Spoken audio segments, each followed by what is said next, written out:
Good morning, everybody, and welcome back to Money in the Law, My FM 101.3 and the Hollis Cable Access Television, HCAT. I'm your host, John Droin from Main Effort Financial, and I'm joined once again by my dear friend, Jay Marston. Good morning. From the Marston Law Group, and Tom Harmon, who is representing Hollis Cable Access TV, and Ray Auger, who just split because... Just ran out the door. Well, That's and we his invited MO. him for next That's week. his MO. So once again, you're joining us for Money in the Law, which is what we do is we talk about all things that have to do with legal aspects, money. Right? Yeah, and also money as well. Yeah. And we do it in such a way that it makes you not want to turn your radio off. You're like, Oh, wait, you're on the hold edge on. of your seat No, right don't now. touch that. Yep. Don't touch that. I want to hear what he has to say. Chase the kids down to the basement, right? put them out the yard. Yep. The door. And then if you're fortunate enough to be watching it on cable access TV, Even better. it's not. I'm not going to say it's like a bus accident where you can't look away, but it's one of those things like wait, just hold on, just don't change it just yet. Yeah.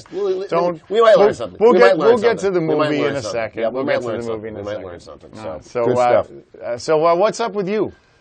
Nothing. You're looking good. You're looking spry. I'm looking very dapper. I have a presentation I'll be doing actually right here locally tonight. Really? Yep. Invited by the wonderful folks over at Cornerstone to do a presentation tonight. We're doing our frequently requested, many times presented celebrity probate presentation. Oh, very exciting. Let's see. Exciting. Let me guess. Yep. Who I've heard about some of these celebrities. Yes, there's right? a whole bunch of it in there. So Yeah. it's good stuff. So we'll be today is Saturday. You're hearing about this on Saturday. So we did it Wednesday night. Yeah. We had a great time over there. Super folks over at Cornerstone. We have a bunch of clients that have either looked at it or we had a great time over there. I'm sure we'll have a great time. I mean, the only way it would be How could it not be a great time? there's of course there's ways it could not be a great time. You get some heckler in there, which I mean, I think you'd be able to handle yourself against a heckler. I think I'm all right. I mean, because anybody who's ever been to like a comedy show with a good stand-up comedian who gets a heckler, it's game on. Oh. It's almost like you want to say to the guy, dude, just stop talking because here we go. Well, what usually happens is all the chairs start to move away from the guy, right? Because he thinks he's really funny, or they think they're really funny, and everybody else around them goes, I don't even want to be painted with this brush. Let me just make sure that the person up front there with the howitzer of material knows that I have nothing to do with this. Because he'll do it. And who's that next to you? That's your mother? No, I mean, it just you can't make it up anywhere. It spirals out of control. So I imagine that in your presentation, if that were to happen, you'd be just fine. We'll find out. You'd be okay. So that would be bad, right? Now, the only way it could be. So you said it was a great presentation, which has already happened. Presentation. The only way it could be like it truly fantastic is if and only if, and I'm just thinking of this now. Paraphrasing? No,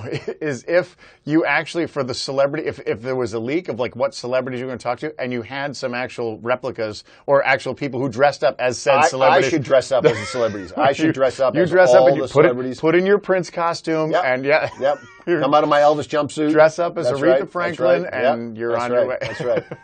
Get after it, and then all bets are off when we get to the Britney Spears part, right? Right. You don't look like Britney Spears at all. No, not even with the pigtails, huh? Yeah. Not even with the pigtails. And I mean, at Halloween you could pull it off. I mean, I don't know. I don't walking around midweek dressed up as Britney. That might cause some problems. Midweek, that might cause some problems. It's November 2nd. Hey, that's my attorney over there. That's my guy. That's my guy. Every guy's got a guy. That's right. So other than that, we get that going on tonight, and then next week we head across the pond to go see my daughter. That's right. The big. So there's no show next week, right? We're off the. No, I'll be on Wednesday. Oh, good. Yeah, we'll leave Thursday. Even better. Yeah. All right, even better. So you have plenty to talk about. Yes, we will. You have plenty to talk about. Then when I come back, I can talk about money in the law overseas. Money in the law, Ireland. Exactly. Right, money in the law in the UK. Emerald Isle. Yep, that's right. So we'll figure it out. And so are you guys? And you're just staying in Ireland, right? I don't know what our plan is. Oh, so I will be taking all the instruction from my daughter, who's been on the ground over there. Yeah, for well, you've had a reconnaissance effort down there. Yeah, so she's got the lay of the land for us. And oddly enough, it looks like let me see. I think for the week that we're here right now, we're looking at about 70 to 90% rain every day. Well, what else? What else would you want? What else does it do? What else does it do? Why would you want anything other than that? Yep. So So So that's the game plan. How about you guys? That's it. No, we're good. We're good. Yeah, we're good. We have We have what do we have going on this week? So I think there may be some child connection this week. We may have some people coming back and forth, so that's good. And then I mean today's Wednesday, right? We tape on Wednesday, so when you're listening to it, it's on Saturday, so it's November 5th, right? On Saturday 6th. So right now.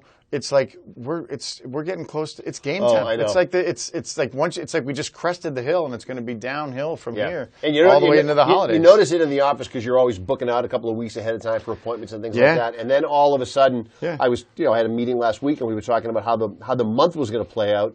And I'm like, well, the month is kind of shortened by a whole bunch of things. One of them is Thanksgiving, which kind of shuts down the week for the most part. And then I'm not around for a week because we're going away. So but all of a sudden, we're going to pick our heads up.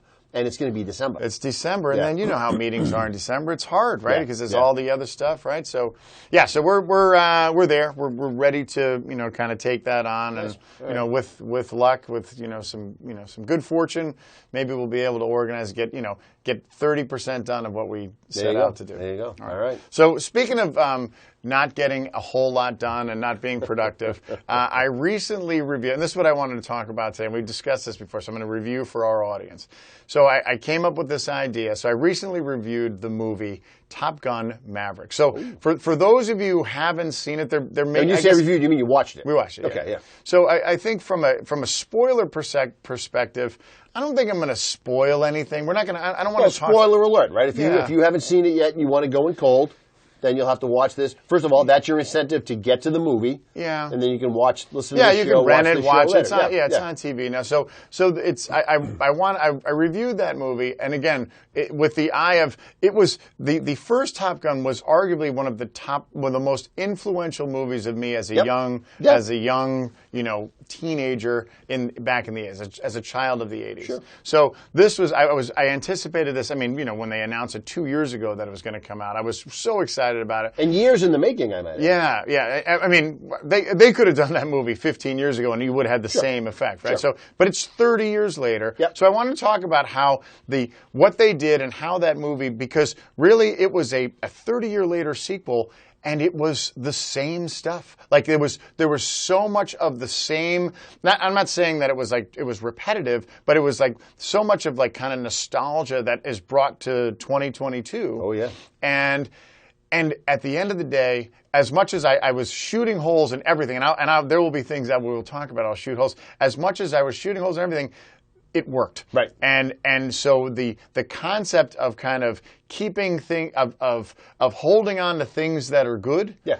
And the idea of being able to sustain some things, even though everything changes, everybody changes, life changes, and particularly when we talk about money and how like the market changes and the economy changes and the landscape changes, how there are some things that you can hold on to, and there are some fundamental principles, there are some fundamental things that you go back 30, 40, even 100 years that those are the things you want that you can keep, and they still work. They still work today, and they're going to work. There's some continuity there. And so that's how I want to liken that with and you of course have seen the movie as well. So we'll talk about that, and that's and I can't wait. I can't wait. I'm so excited. All right. So the game plan is we are going to align the themes found in Top Gun Maverick to Money in the Law. Right. All right. And the changes, like the sustains, the things that they sustained and kept, and the things that they changed, and we'll talk about that as well. All right. Because there were a few changes as well. All right. This should be interesting. All right. So take a quick break. Grab another cup of coffee. Chop off your Bloody Mary, and we will be back in drinking Bloody Marys 2 seconds. Who isn't? And we'll be back in who isn't in our crowd. And we'll be back in 2 minutes, and we'll start off the Maverick Money in the Law scene for the day. Right. We'll be right back. We'll be right back. And we're back. Money in the Law on My FM 101.3. Jay Marsden. Marsden Law. John Drohan, Man FF Financial, who's adjusting his spectacles right now as we get ready to talk about Maverick in the Law, Money in the Law, and money and Maverick. Clearly grabbed the wrong pair of glasses this morning. These are the good ones. These are the only ones I got. Those aren't Haley's? Okay. I mean, she's got 17 pairs of glasses and doesn't share any of them. You might have to talk to her about that. I know. Stuff. We're talking about Maverick and the Law, Money in the Law, and Maverick in the Law. All right, so just walk me through this. So to quickly review the movie is the storyline is that it's Maverick, Pete Maverick Mitchell, right? Yeah, Played by the immortal Tom Cruise. It's 30 years later, and he looks immortal. Hasn't changed at all. There's for anything talking about Tom Cruise, like as an aside, say what you want about Tom Cruise, if he's crazy, the Scientology and everything. Whatever, Tom Cruise has been in 50 movies. Yeah. We looked it up, 50, right? He's unbelievable. And you look at you look at kind of the same span of time, and we're talking over 40 years, right? The same span of time, maybe close to 50 years, right? He's just turned 60, so a little bit, so probably 40 and change. The same span of time. There's nobody that's done what he's done. No. There's nobody. He's in a class all by himself. For as kind of like weird or strange or unique as he is, or however you want to describe him, he works and just does. And you look at it like 1986, 1987, 1989. He does movies. He just makes movies. Yep. And you think about it and remember, so Risky Business and All the Right Moves came out before Top Gun. Sure. So he kind of established himself as kind of like, we remember like he was like, who's this guy? Like he's right. So and you'd seen him in a couple of movies before that, but then once in 1986 when Top Gun hits, then it's like he launches himself into it. And this is 1986. This is the stratosphere. Yeah. So this is going on over 34 years ago. So he's there, right? Yeah. He becomes, and never looks back, right? And never looks back, like doesn't really, again, all the weird stuff that happens like with his life, but he's still making movies. He's still working. Misfires here and there, but work, movie, right. blockbuster. So as young as a lieutenant, so in 03 in the Navy, and the guy, right? And the greatest fighter pilot of his age, right, in 1986. Now, fast forward, till 2022, and he's still in the Navy for one, right? So that he's going for the pension. So he's way past the pension, right? So this is where I start to have the problem. This is where I start is the whole kind of military aspect of it. But he's still in the Navy, and not unlike the great Captain Admiral, then busted back to Captain Kirk, right? Yep. James T. Kirk, who, if you remember in The Wrath of Khan, like he was an admiral, and then he gets busted back to being a starship captain, which is all he wanted to do. Which is really all he wanted. Yeah. That's right. So and Pete's the same way. And the same thing, right? The same thing. He's there's the other guys, the Iceman. Iceman is an admiral. He's an admiral in the movie, right? He's an admiral, and all these guys have kind of surpassed old Pete Mitchell because Pete Mitchell just all he does. Pete does it Pete's way. He flies. Yep. He's a pilot. He's a pilot, right? And so now he's kind of evolved to he's a naval test pilot, but he's still in the Navy. And he's still breaking barriers, still doing the same thing, and of course he still dresses exactly the same. Oh yeah, right? So you for still has the motorcycle. Yeah, no. That was the only evolution that he had, right? So he's by himself, he's alone, right? Yeah. He's this guy. He's 30 years in the Navy. He's bachelor, alone, still right? Bachelor. Yeah. Talking with Davey, who's still in the Navy and probably will be for life, right? Yeah. He's that guy. That's the Piano Man guy. Yeah. So he's there. He's still in the Navy. He's evolved in that instead of having one motorcycle, he has several, right? Yes, but he lives in, and it looks like he lives in a hangar, right? He lives in like an airline. Yeah, some random This is my house. I live in a hangar because in case I got to get on the plane. Yeah, I just park right over here. And the same wardrobe, right? So that's the thing. He pulls it off, right? He's like he wears his jeans, his white T-shirt, and I don't think it's the same one. Maybe he's bought a few along the way. Of T-shirts. And of course, out of his it's not a closet, it's a locker. Yeah, right. Out of his hanger locker, he has his bomber jacket. Yeah, yes. His bomber jacket has a few more patches on it, of course. But you know what? But he pulls it off. In the wrong hands, that whole thing could look ridiculous. Right. And this is what I was thinking about, right? So if the remake was made 10 years later, right, you'd be like, come on, why? It's the same thing, right? You're like, like whenever you see a remake and it's a lot of the same jokes or a lot of the same stuff. Yeah, Lethal Weapon. Right? Exactly, right? Yeah. Same thing. I get it. These two guys. I get it. Banter. I get it, right? He's a little kooky. I get it. Okay, yeah. You bring in like a comic relief, you bring in Joe Pesci, and that's it's right. It's the same, right? And it's kind of like repetitive of the same thing. It's a formula. So right. So in the case of Top Gun, they wait so long, and you're so hungry for it, right? And because you know what, back to the Lethal Weapon example. It's funny stuff, right? Oh, it's good stuff, but just like anything, like too much of a good thing, it gets repetitive and it becomes old because because you've been Top waiting Gun, because you've so been waiting for 30 long. years. So you're waiting for 30 years, and then finally it comes. You're longing for it. You just all you want to do is give a lot of that stuff a pass. You're like, yeah, whatever. I don't care how unbelievable it is. I'm just drinking it in. I'm just drinking it in. Yep. And so for guys like us, right? So because this is when that's when Top Gun hit, right? So, and I was telling my wife, I'm like, so there were two movies that made me want to join the military. One of them was Top Gun, and she says, well, why didn't you join the Navy? And I was like, I don't know. It looked too hard. I don't know. Too hard. I was like, I don't know. I don't think I'm smart enough for that, right? But she's like, I'm watching. I'm like, I'm not missing out on that. That's that. Like, look at that. He's with the guys, right? They wear their uniforms and they go out drinking at the bar and they get to fly planes and do crazy stuff, right? So. It was like at this time it was like this really influential movie for our whole generation. And then we wait 30 years, and all you want to do is see it again. And you're right, he pulls it off because he essentially makes himself the same character, just 30 years older. And I don't know how they did it, but it was just believable. Like it's just, I mean, the storyline could go in 100 different places, right? Like Pete could be a degenerate alcoholic. He could be a degenerate alcoholic at this point with a string of broken marriages and 15 kids that he has a terrible relationship, right? I mean, which seems far more likely. which means that seems far more realistic, right? Far more plausible. Well, that's what happens, right? And the fact that he's still in the Navy, like after 30 years, right? And you find out the only reason he's still in the Navy after 30 years because I don't think he's a degenerate alcoholic, but I think he's kind of pushed the boundaries of like his officership and like kind of breaking or bending the naval rules is Kazansky, is Iceman, right? So Admiral Iceman just got him has his back. Yep, the whole time. Like he's his wingman, right? Like his true kind of naval career wingman. Yeah. And that was a cool scene. Very cool scene.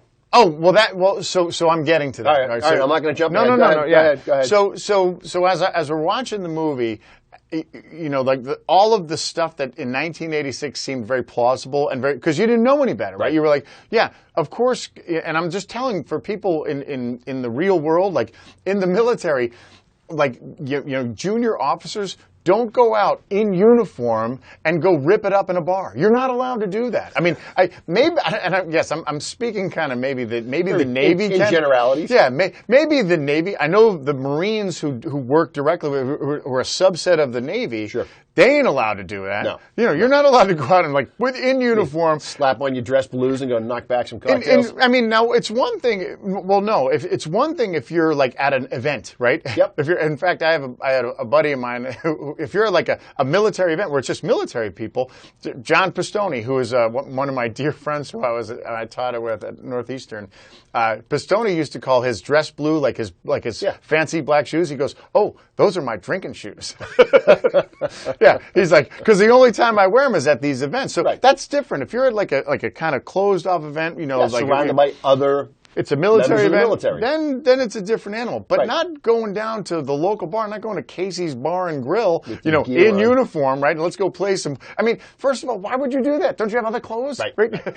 So no. It's not like they're coming. That's the other thing is like the whole idea is that they're coming right out of work. Oh yeah, we go right from work to here. You don't do that. You don't do that in the military. But remember, back in the day, when 1986.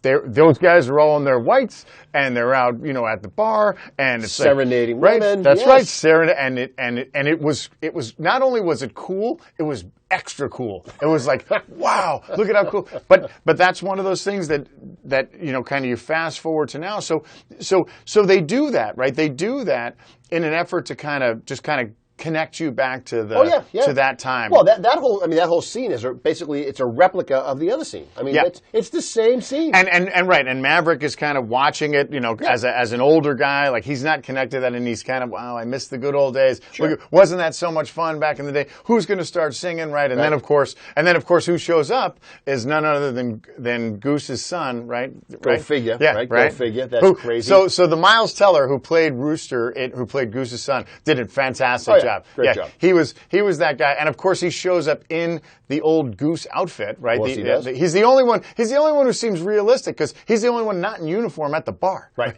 You're like, by the way, really played the piano for that scene. Did he really? Yes, he did. Oh, yeah. I didn't. Yeah. So he comes in and he kind of does the throwback to Goose playing what's the Jerry Lee Lewis. Great Balls of Fire. Great Balls of Fire, right? Yeah. And you remember, and so that scene gets replicated. So, and again, it was one of those things. It was designed to kind of bring you back. It made the bridge. It made the bridge between the two eras, right? And it perfectly made the bridge. Like it made sense. You were like, of course this is happening. What else would happen? Yeah. Of course this is going to happen. So how does that? So when we talk about like kind of the like the throwback of like kind of investing or money management or the idea of kind of your portfolio, and again this is kind of like a we're kind of stapling this on top of the movie. Yeah. But when you think about it, what are the fundamental things that you've been in the industry for so long? Same thing with me. What are the fundamental things that you do when it comes to your portfolio, especially now during like this time where everybody's asking you, what are we going to do? Down 24%. I mean, the fundamental things are the same things over and over and over again. You go back to the basics, right? You go back to what's your time frame, what's your risk tolerance, when do you need the money? If you don't need the money, then don't worry about it. And this is the kind of thing. How's the portfolio set up? What's the allocation? Stocks, bonds to cash. Does that still make sense for you? Do you have an emergency fund? By the way, those are the same questions you would have asked somebody in '86. Exactly. And you would have said, well, look, what's your time frame? When do you think you need the money? What's your risk tolerance? How comfortable are you with ups and downs in the market? I don't know. But you go through that exercise. Wash, rinse, repeat. And then here you are. You're 30 years later, 30 plus years later. The fundamentals are different, but the fundamentals of what's going on in the economy are different, but the fundamentals as to you as an individual investor, those are the same. Yeah.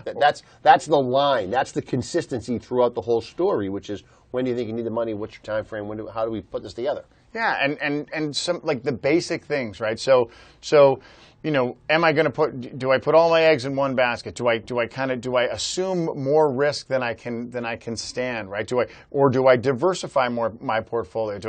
How do I handle geopolitical uncertainty, war overseas? Wait a minute, hold on.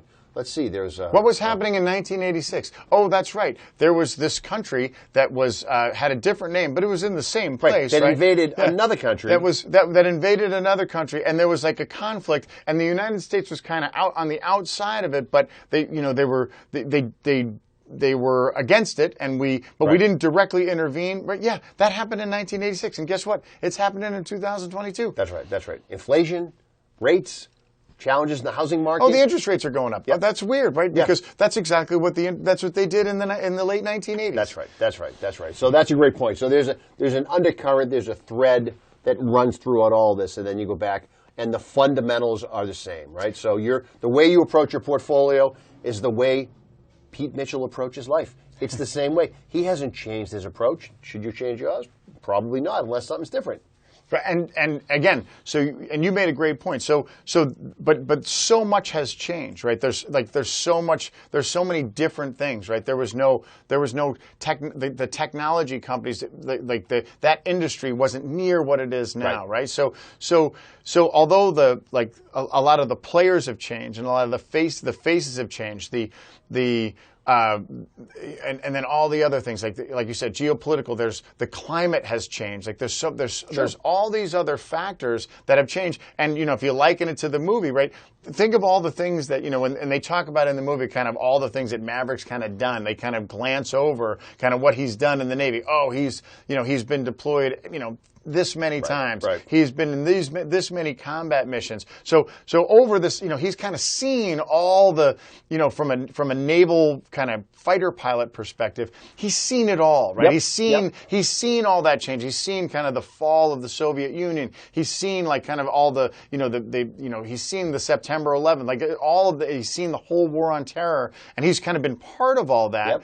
But here he is, right back in the same with the same basics, right? He's like, look, this is what I'm good at. I'm a fighter pilot. I can fly planes. Yep. I'm a pretty good pilot, right? Yeah. And so the movie does a great job of that, of kind of demonstrating that and they show. Yeah, stay in your lane. That's what he does. Yeah, he's a good pilot. All right, we're going to take a quick break. We'll come back and do some more. All right, well, quick break. We'll fly back in a minute and talk some more about. Don't go anywhere.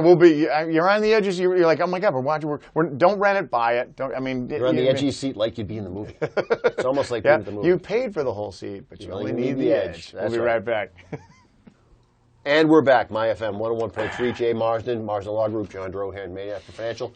Tom steering us through the cosmos behind the camera, making us look handsome and skinny. And we're talking Pete Mitchell, Maverick, and how the themes of a Maverick connected to Top Gun align with the same themes with your portfolio and your estate plan. That's right. Exactly, right? And the estate planning piece of it as well, right? So, you say, well, what if I'm going to, what if this has changed? What if that changed? What if I want to, leave this to somebody else, or the estate laws change, like all of the, like think about all of like the legal aspect and how everything has kind of changed and evolved, and how long do I have to wait before an irrevocable trust is legit, and all those things. All kidding aside, we can joke all you want, but this is how we see it in our world, right? You're sitting there, you're talking to Iceman, right? Iceman's clearly having some health challenges, and I'm thinking to myself, I hope he's got a healthcare proxy and a power of attorney, because he can't really. Pretty soon, he's not going to be able to make his own decisions. And I hope he has a will, and he probably has a trust, and he has a family, and he needs to make sure that's taken care of. Pete's got to have a will because he's probably sitting on a pile of dough because he hasn't spent any money. He's just and he has no children that he knows of. That's right. He's just going home, working out, and going back out and flying planes, so he doesn't have time to spend any money. And then of course you got Rooster's kid, who now is outside of the guardianship phase. So I'm sure that hopefully Goose had a will that set his kid up with. Of course, Goose didn't have a will. Benefit. Goose was what? Goose was 25 years old or 26 years old. You're in dangerous business, That's right. He had a kid. Well, that's just it, right? He has if you go back to the original Top Gun, right? They're like Rooster's 3 years old, right? That's So he has a young son. So he's had enough to contemplate. I probably got to get a couple of things. I'm in a dangerous line of work, and I got a little kid. I should probably get this buttoned up. Probably should get some life insurance, right? Yeah. And that's, by the way, but that's the same, it's the same planning concept, right? You go back to 86, he's planning for that. Pete's got to do some retirement planning. He's got to get ready to transition at some point. They're not going to let him hang around forever. Well, that's just it, and that's kind of the theme of the movie, right? Is he's and for a little bit of a spoiler, so he has this conversation with Iceman, and Iceman's like, it's time to let go. Yeah. Like it's time for because up until that point, Pete wasn't thinking about his retirement. So this is probably again it's hypothetical. Yeah, but he probably hasn't thought about any of this stuff because as far as he's concerned, I'm staying in the Navy. Yes, forever. Until forever, right? I mean, if I'm going to go Mach 10 in a brand new aircraft, odds are there may be a chance I may leave everything really quick. I'm 60. I haven't lost any of my reflexes. I'm 60. I still have the same reaction time I used to have. Yeah, I have the same cardiovascular system. So when I'm pushing past Mach 10 and I'm starting to black out, I'm sure that as a 26-year-old, it was much. Same response. I'm sure as a 6-year-old, I won't black out faster than when I was 26. Same response. Yeah, because I have the same cardiovascular. See how many push-ups you're doing. It's not the same. It's not the same. And it could be right. I mean, for Tom Cruise, maybe it is, but for the rest of us, probably not. Look, my knees hurt going up the stairs. Right now, I'm going to Mach 10. Right? Yeah. Come on, give me a break, will you? I got it, but whatever. I wouldn't worry about my knees. I'm worried about my pancreas. Yes, that's right. My spleen going shooting out my backside. That's right. What was that? Yeah, you don't want to know. We hit Mach 10 though. I'll clean it up when I get out of the plane. It cleans up. That's right. I hope that wasn't my spleen. Yep. I hope it was. Yeah. So that's the issue right there. So the thread is obviously 86. The world is one way in 86, but the fundamentals are the same. Yep. The fundamentals are the same. We joke about this all the time, right? The stamp was this much money, now the stamp is this much money. The bread was this much money, now the bread is this much money. That's a current, recurring theme. The only difference is Tom might get a discount on the motorcycle insurance because at his age, he's got a couple of them to choose from. And I don't know, maybe he gets. He probably hasn't been in too many accidents because he's a really good motorcycle rider. He's a really good pilot. We talked about that. I mean, I wonder if they kind of go back and connect to some of his other movies, right? So they say, when he's getting his motorcycle trip, well, we did see you in Mission Impossible. That's true. You're a very good motorcycle rider. Yeah, that's right. That's right. That will keep your rates low. That'll keep your rates low. That's right. That's right. So what else were you thinking about as far as Pete Maverick goes? The point you just brought. So the 1986 to now. So what are the fundamentals? Although the whole landscape has changed, the fundamentals of. So I want to have a diversified portfolio, right? I want to be diversified, and I want my portfolio also to reflect kind of where I am in life, right? So that's the other thing. So kind of like the movie, Maverick's in a much different place. I mean, he's brand new. He's relatively new to the Navy, and he's relatively, This is in 86. This is in 1986. If he's, from an investment standpoint, he's got a much longer horizon. He's got a much longer horizon till when he's going to actually, need his it's an investment. He can be as aggressive as his personality. Exactly. So now, and what the movie kind of captures is he has the same personality, right? He's the same. He's like, he kind of pushes things to the limit, but he's also in a different place, right? Remember. So then there's the whole. So the one change is his love interest, right? Yep. So the love interest changes, but as kind of the story says, he's like, with Jennifer Connelly, he's like, yeah, I'm not going to leave you again. So he's kind of, his mind is kind of coming around the fact that he doesn't want to kind of have this kind of ramshackle, just run through life and like kind of, let everything kind of fall by the wayside. It's almost like he's feeling, yep, I wouldn't mind kind of settling down and have something to plan for or something to look forward to, as opposed to just what's my next target, what's my next mission, what's my next plane that I'm going to fly. Yeah.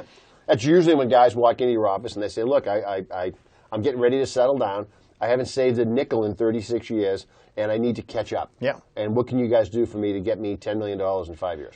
Yeah, and then of course we say that's not going to happen. I mean, unless you want to buy like the Powerball ticket or something like that. But the idea of, do I want to have a diversified portfolio in 1986? Of course I do. Is my timeline a little bit different? Can I be a little bit more aggressive? Sure. What am I going to invest in 1986 that's different from 2022? Probably a whole litany of things. Whole litany of things. But guess what? I'm going to invest in a bunch of different things. That's right. I'm going to hold back some money. I'm going to be less risky with a portion of my portfolio just in case there's something that I want to do down the road, right? So in the case of a 1986 investor, and I have the whole world in front of me, my whole life in front of me, I'm going to hold back some money on the side because I may want to buy my first piece of real estate. I may want to buy my first house. And then regardless of where the market is, I'm going to have some money kind of tucked aside. So when I need to put down, my 20%, which is, back in 1986 was like, $8,000. Oh my God. That's right. Don't even get me started. That's right. So I have that. And then, fast forward to 2022, I have a diversified portfolio, and I want to have some money on the side. But why is it? But I already own my property. Right. So what might I need that for? Well, I'm about to retire, and if I'm about to retire, then that money that's been invested, that money may turn into an income source for me, right? Yeah. So at that point, I don't want to have to go into that. I want to kind of leave that alone. But I'm retired. I just retired. I'm 60 years old. I'm young, right? Where back in 1986, if someone said they were 60, you're like, whoa, dude, whoa, you okay? Hey, Pops. Why don't you sit down? Right? Pull up a shift. Yeah. Hey, hold on. So, but now 60's not old, and no, 5 iron away. Yeah, that's right. So now I want to have some money set aside. I want to have like a kind of money on the side because I want to be able to do things in retirement. Right. I want to enjoy especially. I want to enjoy my retirement, all the way to age 110. But I'll tell you what, 60 to 70 is going to be different than 70 to 80. Oh, yeah. And 70 to 80 and 80 to 90 and it's a different time, right? You're just because life is going to be different because you're going to be in a different space. Well, so you're in a different space physically. We joke about this all the time. At some point, the bike trip through Vietnam, over. You're not doing it, right? It's not happening. Now you're on the bus and you're doing a different tour and it's a different experience. You are the same person, but the journey is different. The journey is very different. And unless you're Tom Cruise, you look different, right? A little bit. You and I and Tom Cruise. Yeah, the three of us look a little bit different, but not much, right? Not much. No, aged well. Yeah, aged well. We get that all the time. Yep. You probably get mistaken for Tom Cruise all the time. Oh yeah, that's exactly what happens. Yep, pasty white Irish kid. That's exactly what happens. Actually, so funny. It's funny you say that. So there was a point in time in my life where people said, you know who you look like is Ed Harris. So Ed Harris makes an appearance in the movie, right? Yep, so they said, you look like, and first of all, I don't look anything like Ed Harris. I mean, Ed Harris has like these fiery, like bright blue eyes, right? Yeah, he's a great looking guy. But in the movie, Ed Harris plays the crotchety old admiral, right? And he's old looking, right? He looks like he's 95 years old. And I was saying that, I'm like, yeah, like do you think I look like Ed Harris now? I'm like, 95 Ed Harris. There you go. That's it. That's the issue. That's the issue. So Jennifer, obviously, so she, connecting with Maverick, she has her own things to be concerned about, just like back in the day, right? Charlie, same issues, right?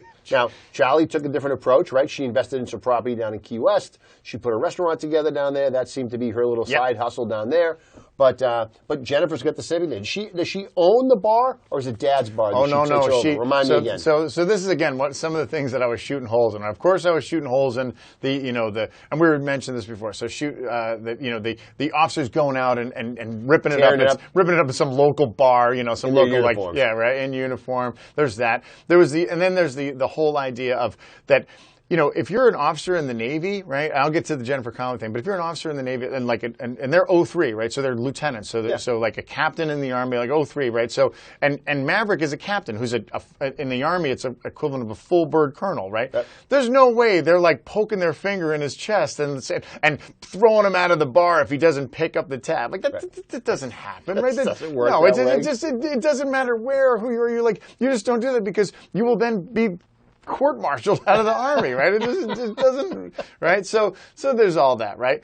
So I was kind of poking holes in that whole thing, right? And then of course the other thing we said is the 200 push-ups, right? Right. Let me just say this on air, right? Everybody, lean into the radio right now. Lean into the radio. So in the movie, Maverick he's teaching him dogfighting, and the bet is if he shoots you down, whoever shoots who down has to do 200 push-ups. There's nobody on God's green earth, I'm sure there's somebody, but nobody I know that can do 200 push-ups. Very few people can do 100 push-ups. 100 is a stretch. 100 is a lot, right? Yep. I mean, a lot, and that's that's what we used to do. That was like the Army physical fitness test. Most people didn't get 100, right? No. Yeah. So they're like doing 200, and in particular, and again, no offense to you naval aviators, because you guys are so cool and everything, right? But show me a naval. I want to see one naval aviator that can do 100 push-ups, much less two. Those guys, they don't do that. They don't have to do that. Exactly. They don't have to. That's not what they're there for. Like, that's not what I'm getting paid for. I get paid to fly that plane. Now, if you can do 100 push-ups and fly that, go for it. Go get him, Tiger. Yeah. Go get him, Tiger. My job is not to be like in the best shape ever. My job is to be able to fly that thing. The government spent a fair amount of money to train me to fly that thing. Yeah. Right? So guess where they're going to spend their time? In that thing, right? Yeah. Maybe in the simulator, sure. We figure out how to fly that thing really, really well, right? Yeah. Those things cost a couple of bucks. It's funny. So the naval, like those aircraft, that's in a different stratosphere. But in the Army, the helicopter. So in the aviators, where they flew helicopters, right? They were the exact same way. Sure. They're like. Because they would see all of us like dumb infantry guys, right, working out, and they'd be like, "Hey, what are you guys doing?" And they have their cup of coffee, like, "You guys having fun over there?" Yeah. And then, you know, my job is to fly that thing so I can fly you in and do whatever you got to do, and then pick you up. Right? Push a couple of buttons, pull a couple of levers. I put my nods down, and I can fly at night. Yeah, that's what I need to be able to do. I'm not doing that. Ooh, that looks. You look tired. Yeah, hot. Yeah. Ooh, that looks sweaty. Yeah, and they were cool with it, right? So that was a little bit unreal. So, but then this is the other thing. So the whole Jennifer Connelly, like that whole. So she's.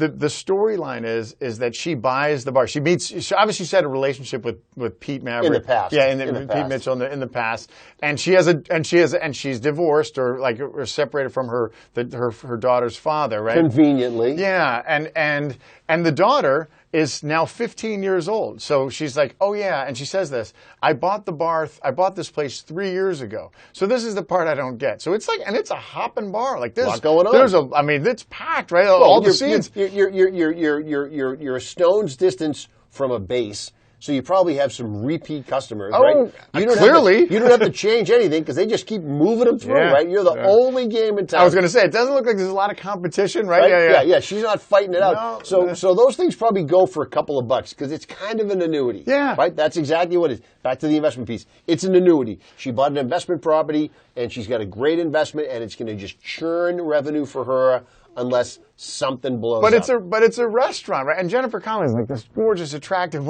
and she's got, and when she buys it, her daughter's 15 now. That means she bought it when her daughter was 12, right? So how does like the single mom, like with a 12-year-old, able to run some crazy ass bar, right? Like how does that happen? She took all that money from the divorce. Again, right? Hypothetically speaking, right? She took her divorce settlement. They probably could have invested it. They probably could have woven that into the narrative, right? This is, I bought this with my divorce settlement. That would have made it a little funnier, right? And here she goes. Now she's working in her divorce, right? So this is my point. My point of the unrealism of where in 1986 that makes all the sense in the world. Sure. In 1986, Charlie walks into the bar where all the aviators are. First of all, she's an instructor there, so of course she's going to go drinking with those guys. Why wouldn't? Right? Of course you would. Right. Of course so that made sense. And then of course Maverick follows her into the bathroom, and then that whole thing happens, right? So that made sense in '86. In 2022, this I don't picture the bar or the bar owner looking like she does, or looking like that whole situation. I picture it more like you remember the movie Perfect Storm. I picture that bar. Yes, that's exactly right. That's the bar owner that I look. And there's a baseball bat somewhere, right, to enforce anybody who decides that they're not going to pay the tab. Yeah, there's no bouncer. There's like this old guy that's in there, right? This old bar back that's like bringing Bud Longnecks in, right? That's right. And he's like a happy guy saying, "Hey, this is great. Everybody's having fun in this bar." Pack, right? Just loading up the coolers, right? That's all they sell. Right, and she's got this laundry list of things that will require you to buy a round for the entire bar. I mean, so Maverick has to buy a round for the entire bar because he puts his cell phone on the bar or something like that. Oh, I do love that line. I do love that sign. Yeah. Pick up your phone, pick up the tab. Yeah. That I did love. That sign should be standard placement in every watering establishment in America. Right, but there's got to be at least 200 people in there. Oh, yeah. So he's paid, that's going to cost him like $4,000. Yeah, $4,000 and on his salary, and I know what he's making. You know much better than I do. He's doing fine, but he's not. He's not doing. He's not paying 5 bar tabs a week. You're not dropping $4,000 a night when you go out, after work, right? Because this is the after work crowd, right? This is a happy hour crowd. That's right. Yeah, and they're into the cups. They're into it, right? So there's a lot going on there. Yeah, there's a lot going on there. All right. Are we going to take a quick break, or are we wrapping it up? I think we got to wrap it up. It's game time. It's yeah. game time. I mean, unless do you want to go? Do you want to go for another hour? I don't know if. I didn't know if we were going to. I didn't know if we were going to dissect the football scene. Oh. We're going to have to do. The football scene was, first of all, I mean, it was talk about a line from the past to the present, right? Right. We have to connect, right? We have to get everybody in the game, right? Yep. Let's figure what this looks like. Because Coach Maverick's like, I'm too old for this. I'm not doing that. I got bad back, bad knees, like for all the right reasons. I'm not playing that game, right? But remember, back in 1986, but that was the other thing is in 1986 they were at a school, right? So in the army, like in the military, like you go away to school. A lot of it was fun. Like a lot of it was like because you're not in like regular operations. Your only job, job is to go to school, right? So in that case they were in '86 they were in Top Gun school. They were training for a mission, right? So it's not right. So that's why they were kind of doing it on like on the Navy's dime. It wasn't like after work, right? On the beach. Yeah. So the whole idea of bringing it back to the beach, everybody's all ripped up and in great shape, right? Of course, they've been doing 200 push-ups. Of course they are. Of course they are, right? And then they play the football game. I did like the connection to that because the think about it. Top Gun, the 1980, the original, that put beach volleyball on the map. On the map, yep. Map, right? I remember your man Rick Rossovich, right? Yep. You remember Slider? That's right. He was Slider. Slider was like all big and jacked right back then. Iceman was in great shape. Yep. Those were the days. Now you go to the beach now, you can see all these middle-aged dudes standing around trying to replicate the scene. You're trying like, to play it. Guys, you're going to blow a shoulder out. You're going to blow a knee out. Yeah. Oh, settle down, everybody. Settle down. It's not 2 men anymore. It's like we need a couple more people to cover some ground. That's right. 2-man volleyball, you're not going to get any of those shots. Yeah, you have a heart attack. No, we're going to have like 10 on 10. I think I need an extra statin. That's what happens. You gotta get you a drink now. Grab me a statin. Yeah, a statin and a high noon. That'll do it. That's it. I'm done. Who wants to play bocce? That's it. No more volleyball. All right. Well, I could go all day. All right. So here from the flight deck, we're going to wrap this up. All right. So what's your Hollywood? So my Hollywood call sign is obviously money. Yours is lawman. No, that's right. That's right. Yeah, I think lawman. The lawyer. That's right. This is the lawyer. That's right. All right. So we'll see everybody. The judge. I'll be the judge. That's right? My sign Your Honor. That's it. Yeah. I love it. Oh, and I will say before we go, I forget the actor's name, but the guy who was like kind of the jerk, right? Who comes in at the end. Yep. That was a class. And you saw it coming. You're like, oh, he's coming off. He's gonna come save the day, right? Of course he is. Yep. Yeah. And he does. And his line was fantastic, right? His line was, "This is your savior speaking. Please." Good morning, ladies and gentlemen. All right, everybody. Take the weekend. Go watch Maverick. Go watch it. Review it. Review them both. We're going to do that. Both, and then I want you to call in and tell us how much you remember between '86 and now, and how the undercurrent of that movie has touched your life the same way we've talked about today. There you go. All right. We'll see everybody next week. Have a great weekend, everybody. Take care.